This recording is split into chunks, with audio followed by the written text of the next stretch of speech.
Hello, this is a quick introduction video to community justice innovation to give you a bit of an idea of what it's all about.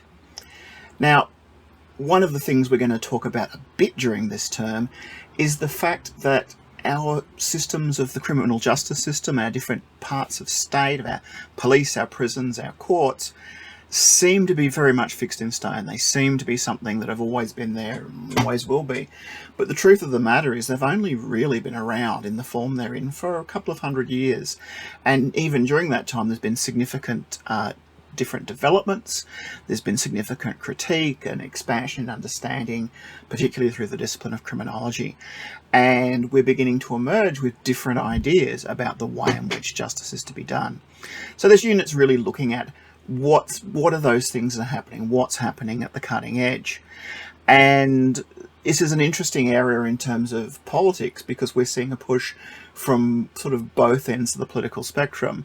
The people who are the progressives, very much critical of the failures of the criminal justice system, both for offenders in terms of reoffending, also for victims, potential victims in terms of potential reoffending, and saying surely we can do something better.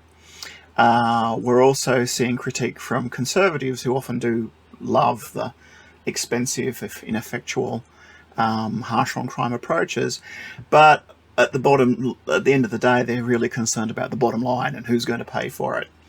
So we're seeing a move away from this centralized idea of the state being the fundamental source of the criminal justice system and edging towards this idea of, well, can we outsource this to the community?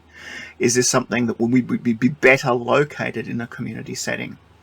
And if so, what are the new ideas, new technologies, better understandings of crime that will help us create a better system? So a lot of this unit's going to be looking at things like restorative justice and therapeutic jurisprudence that are emerging as different ways of thinking. We're also going to look at different organisations and different strategies that are being used.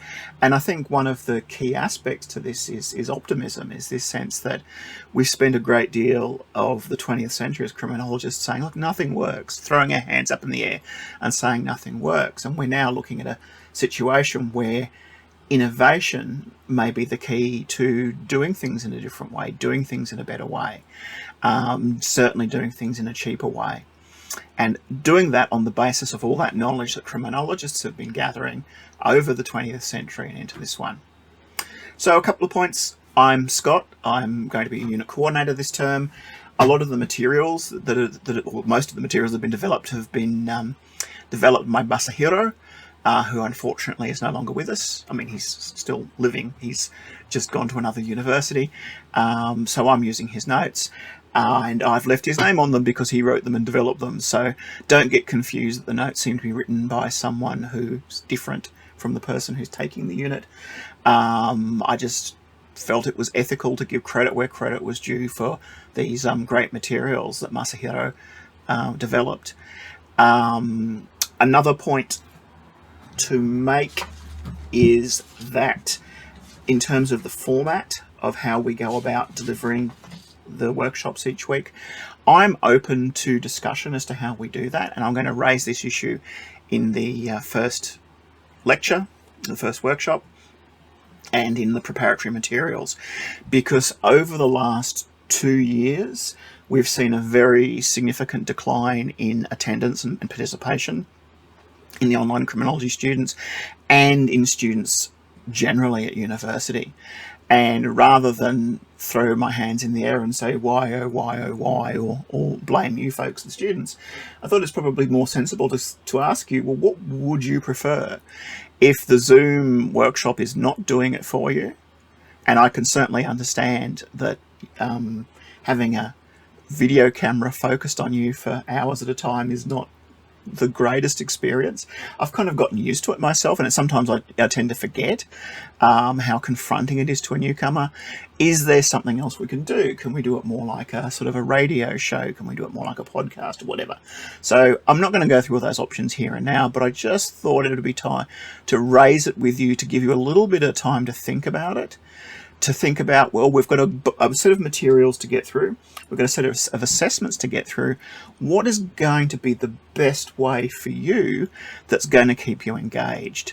Because there's no point in doing this if you're not going to be engaged with it. There's no point in running up all this debt for studies where you're not making the most out of it. So sincerely, we're going to have those conversations soon, and I hope you're going to come up with some interesting ideas.